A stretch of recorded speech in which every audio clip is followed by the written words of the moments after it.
Nithyanandam Paramasukadam Kevalam Jnanamurtim Dvandvatitam Gagana Sadrisham Tattvamasyadilaksham Ekam Nityam Vimalamachalam Sarvadi Sakshibhutam Bhavatitam Trigunarahitam Sadgurum Tam Namami.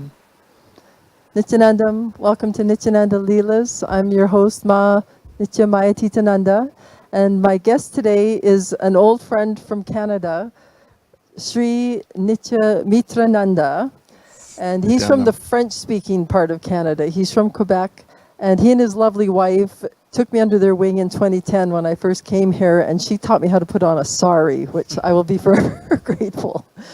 So I'm so glad you could come on, Mitra. And thank you. You've had such a long journey with Swamiji, beginning way back before most of us knew about him in 2007. So I'm going to let you pick your favorite event to talk to the audience about. It's kind of funny that you say that I've been with Swamiji for such a long time, because I was just telling someone just recently, I was talking to somebody who was in Ujjain in May, just a few months back. And that person went back to Mexico, and one of the Tanedars in Mexico now. And I was telling her, even though it's been only maybe 4 months since we came back, I was telling her it seems like it was 10 years ago because of Varanasi Aye, and then Nithyananda Yoga teacher training, and now the Nithyananda Yogam sessions and everyday satsang, and so many things are going on. And it's like one day with Swamiji seems like a lifetime. But when I look back to when I met Swamiji in 2007, for me, it seems like yesterday. So it's kind of funny how time works.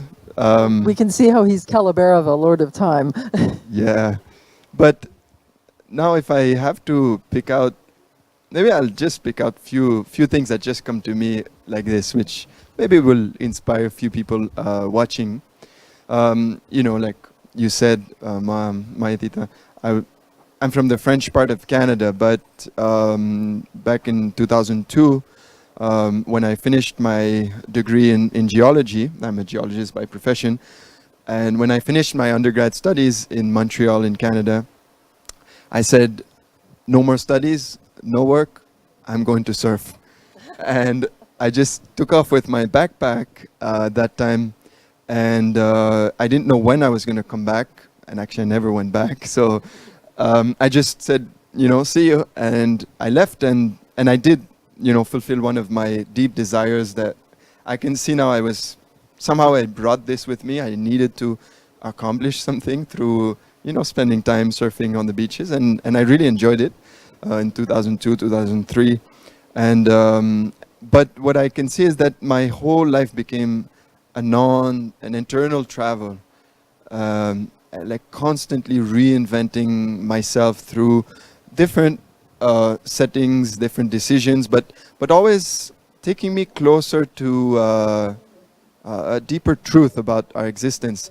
Of course, there were lots of spiritual teachings in the travel days, but when I decided to go back to do a master's degree after a few years traveling and then started to work as a geologist, I decided to go to Vancouver.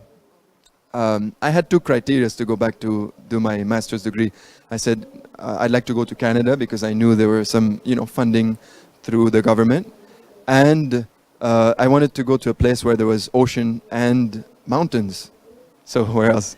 Vancouver was the only choice. So I just made one application and I went there.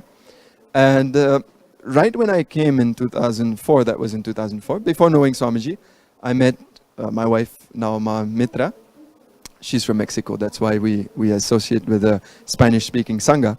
So at that point, I don't have a biological tie with Spanish, but I just picked it up along the way. And then when I met Ma Mitra in Vancouver, we spent 2 years of our life as students, and I just cruised through the studies, and I was out, all just on the verge of coming out of university, and Ma Mitra, on the other hand, she started to hit, bumps on the way. Her thesis was getting more challenging. They changed her topic halfway down, so she realized that what she'd done, it wasn't so useful. Then she was put into one area of geology, which she wasn't so used to it, and that was my passion, the volcanoes, studying volcanoes and all the volcanology part of the earth, history. So that was my thing, but it wasn't hers. So she started to hit, depression. Like she was going down in incompletion, as we would say now. And that was in 2006. And when she was just asking for a solution. And one day she was like praying to, God, the divine, whatever, to send something. And just maybe 2 days later, not even 2 days later, she was walking on the street and she saw on a lamppost, are you depressed? Yes. Do you feel anxious? Yes. Trouble to sleep? Yes. Like all these check. Meditation is for you. And then there was a photo of Swamiji, and that was the group in Vancouver, the Vancouver Sangha, who was getting together every Thursday. And she started to go. She went for the first time, and it was like amazing for her. And so she started to change. And I was in my own little bubble, my own life, and I was normal, so I didn't need any meditation. So that was my feeling at the time. So she basically started going there on Thursdays, and I remember for about a year, probably about a year, she would go to meditation on Thursday, and I would go for football game, and then go out with my friends. So she'd come back home, in a blissful state, and I would also in my own blissful state. That went on for probably a year. And there's one day, I was sitting on our terrace. We lived on a nice apartment facing English Bay. So it's really nice, and sunsets, amazing. Vancouver is an amazing city. And they were going to walk on the beach with a group of the meditators. And I don't know why that day she asked me, why don't you come for a walk? I think I had been reading and I had been studying a little bit. I was just about to defend my thesis, so that was right around that time. So I said, why not? So then I went out with them and walked for some time on the beach. And in that group there was a man who was also a geologist. His name is Martin William, or also known as Dira in the Sangha. So he was there with them as a geologist. He's basically an explorator going to North Pole, South Pole, leading expeditions to Mount Everest, like all kinds of things that I related to because I was that kind of person. Always in the weekend I couldn't sit still. I had to go to some mountain, do something, jump out of a plane or... So when I saw him and I saw that he was with them, I said, how come you are with them? You're normal. Why would you hang out with these guys? And that's when he started to change my whole perception on what it was, the whole spiritual dimension of life, which I was absolutely ignorant to that dimension of life. I was ignorantly poor, but consciously poor in a sense. Maybe it wasn't my time, but the thing is, I had a choice there, and either I could just close myself and do some atheist or whatever, saying that doesn't exist, because for me God was more, I related more in terms of nature. As a geologist, you understand the scale of time and space is huge. As before you're taught in the Christian kind of upbringing, the earth is, you think it's 2,000 years old or maybe a bit more, who knows, after all. But as a geologist, all these beliefs were completely broken down into pieces. You know that there's thousands of millions of years, and I mean, the scale of time and space is humongous. It's not even measurable in our logical mind. So as a geologist, I knew that, you know, all these things. So when he told me about few basic truths about life, and he referred me to a book. In those days, that was the first book I ever picked up from an Indian enlightened being, a yogi. That was the autobiography of a yogi by Paramahamsa Yogananda. And he recommended a few other books too.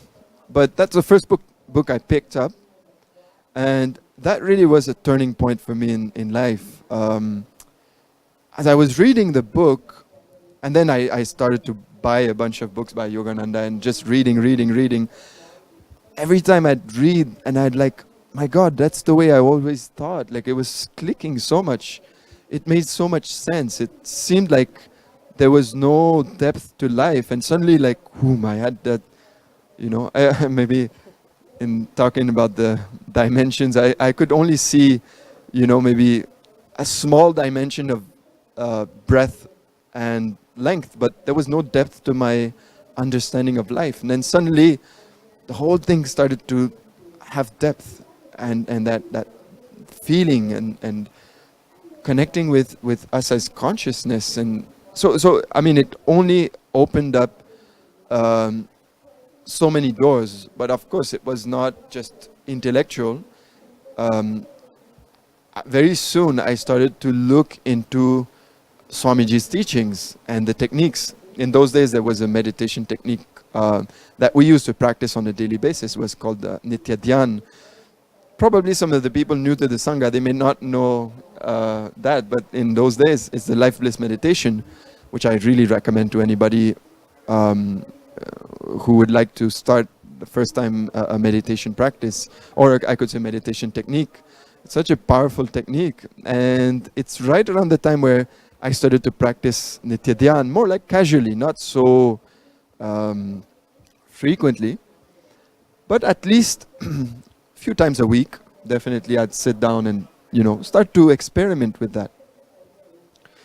And there are a few things which I remember right at that time. Is that one is I was reading about 6 different books on, I was really into the more modern history, like what happened after World War II and the revolutions and Che Guevara and all these things. I stopped reading everything. I've never picked up a book which wasn't from an enlightened being. I could say after Yogananda, Paramahamsa Yogananda, and then after that it was only Swamiji. So, but still, the way Swamiji presents those sacred, authentic sacred scriptures, like Agamas and Upanishads and Shiva Sutra, all of that. So I started to, through Swamiji, imbibe all of those scriptures, but I never went back to, I never had the interest to read anything else, because why would you lose time into reading something which is biased history and not even sometimes facts, most of the time not even facts. So what is the point? So then that was one thing which started to happen. I just imbibe and casually practicing the Nithya Dhyaan, I started to see many changes. I approached the whole thing as a scientist, because bottom line is I was a scientist. So my mind was very logical. So to me it was easy to say, okay, there's a possibility and there's a technique, so let me play with this and see if it takes me somewhere. So I started to play in this way, being curious about, okay, what will happen. And one of the first major changes, which happened in July 2007, I remember the date was 27th of July 2007. I was casually doing the Nithya Dhyaan, and right after the technique, I opened my eyes, and the first thought that came to me is, why am I drinking? You know, in the social pressure, which is the case. I mean, in students' life and colleagues in at the job or anywhere, it seems like alcohol is such a deep conditioning right from the age where you're legally in age to drink. And when you start to pick up that habit, it's such a big social conditioning. Like, you go out for a drink. Nowadays, people go out for coffee, which is also, again, another conditioning. But whether it's a drink, whether it's a coffee, you don't realize that you're actually not even connecting with people you're sitting with at the table. You're only like pretending to be there and somehow keep drinking and drinking. And then suddenly you don't even understand what you're talking. So it's nonsense, but it's like being completely asleep there, deeply asleep, and you destroying your body through that habit. And the social drinking became a bit too heavy. Like, as I started to work in Central America, working on mining camps for 30 days straight, or sometimes up to 50 days straight. So the only thing is like, well, you finish job and have few beers, and a few times a week, like way many 2 beers. So then that became a habit, and Nithya Dhyaan, I don't know how it happened, but it was just in that moment, I didn't leave alcohol. Alcohol left me. The whole thing dissolved from my bio-memory, and even from the muscle memory. In that instant, I hadn't even met Swamiji. And just casually doing the technique, the habit of drinking, not only the habit, the very desire, the thought of having alcohol into this body was completely removed. Until this date, it's been almost 10 years, 9 years. Not only I haven't had a drop of alcohol, not even a drop.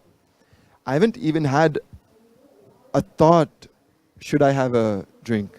Like, not even once. If I would have... You're going to put all these rehab programs out of business to know it's that easy. As Swamiji said, we're addicted to the thought pattern, not the physical act. And you're saying the thought pattern just vanished. It just vanished. But now I tell you the second part of that happening. In that moment, I was sure that alcohol had left me. I had no doubt inside me. But I had to be integrated and authentic to that decision. Because then I go back to the same workers, to the same colleagues, to the same circles of friends. That was the same.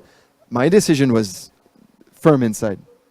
So I told myself, if I tell my mind, myself, okay, I'm never going to drink again, I knew that somehow my mind wasn't going to believe it, because I told that like probably 1,000 times, I'm never drinking again, and like 3 days later, that was it. So I said, okay, let me set up a tangible goal. So that was in July. I said, I'm not going to touch a drink till Christmas time. That was like, I don't know why, but we calculate the year based on, everything happens towards the holiday seasons. Then the drinking picks up even more. So I said, no, till the end of the year. Till the end of the year, I'm not drinking anything. And it was really, I can say, a proof of my strength, my inner strength to hold on to that decision, because then people started to pick on me, like my friends, like, come on, what is this? Like, and they start to call you all sorts of names, and like, come on, you're not going to last a week, you're not going to last 2 weeks. But then, 1 month, 2 months, 3 months, 4 months went by, and I was adamant. I wasn't moving from my decision. And so I went, and I broke all those barriers of social conditioning, and of course I can tell, like, I realized how fake our social identity is, because all my friends, they just they just left my life, because I realized, even if I think I accepted few invitations, okay, I'll join you guys, but I'm not going to drink. I realized I had nothing to share. I had nothing to say. And even then I was started to be filled with so much like of that spiritual enthusiasm to know more about like the truth of this of consciousness, of the universe, of myself, of what I'm doing here, and so many things. And these guys were still in the, I can't even say what they're talking about. Well, and Swamiji says you can't help someone who has chosen not to wake up. It's one thing if someone's asleep, but if someone has chosen not to wake up, you've got to just leave them alone. It's a different frequency. It's like you change a station, suddenly you're not even speaking the same language. It's like, what? What are you saying? So slowly it's like, okay, they went on to their path, and I suddenly went on to my path. Fortunately, that is exactly where the Sangha is your best friend. Because now you're starting to tune into a frequency where you find that, wow, there's thousands of people in that same frequency. And those are friends who actually, you talk about what Swamiji speaks of in the satsang, and then you speak about everything that we speak in the Sangha, of course. But it becomes such a beautiful, loving environment where you're allowed to continue to flower and expand and expand and expand. So that was the transition. I can say that part of the main transition in my life where I completely, what Swamiji says, U-turn now, put the brake. And, for me, at that time, it may not have been inner awakening per se, but that was part of my inner awakening. There was no inner awakening in those days. So I did inner awakening, second inner awakening in July 2009. Of course, I can go on. That's just a small part of the leela of the story. But I can see how Swamiji entered so strongly into my life from then. And right at that time, in October 2007, that was the first time I met Swamiji physically. It was in those days that what we call now the Nitya Kriya Yoga. And I did that weekend program in Orlando, in Florida, USA, in October. I think it was the 10th of October of 2007. And it was such an intimate group, less than 50 people for sure, maybe 40, 50 people at most. And I could just remember by the end of the 2 days, I was dancing, bubbling with joy and excitement. For the first time, I was just dancing with no reason, without having, before I needed at least 3-4 beers before I could get on some dance floor. This was just blissful dancing out of the joy of being there around Swamiji. And that was it. I mean, then I think the love of the Master entered into me. And I just want to share that because I know that it's 20 few minutes speaking. So Swamiji, I didn't spoken on the 4 powers and, integrity, authenticity, responsibility and enriching in those days, not yet. But because it's the very foundation of life, as Swamiji is revealing now in the matrix of reality that he's talking about right now. There's one thing that strikes me about what he's been sharing with the Nithyananda Yogam participants. He's saying across all the worlds, take it any dimension, all the planes of existence, there's a spindle, something that makes everything revolve around those principles. And it's exactly the 4 powers. At any level of existence, everything revolves around those 4 powers. And one of them is the responsibility. And the only factor that allows you to expand and grow in your experience of this universe is taking responsibility for where you are. Swamiji said, when you start taking responsibility in your dream state, you start to interact in your dream. And then you start to be more and more conscious about your waking state and taking more and more responsibility in that state. The more you take responsibility in that state, then you're allowed to jump into another sphere of existence or plane of existence where you become more and more expanded and responsible for where you are.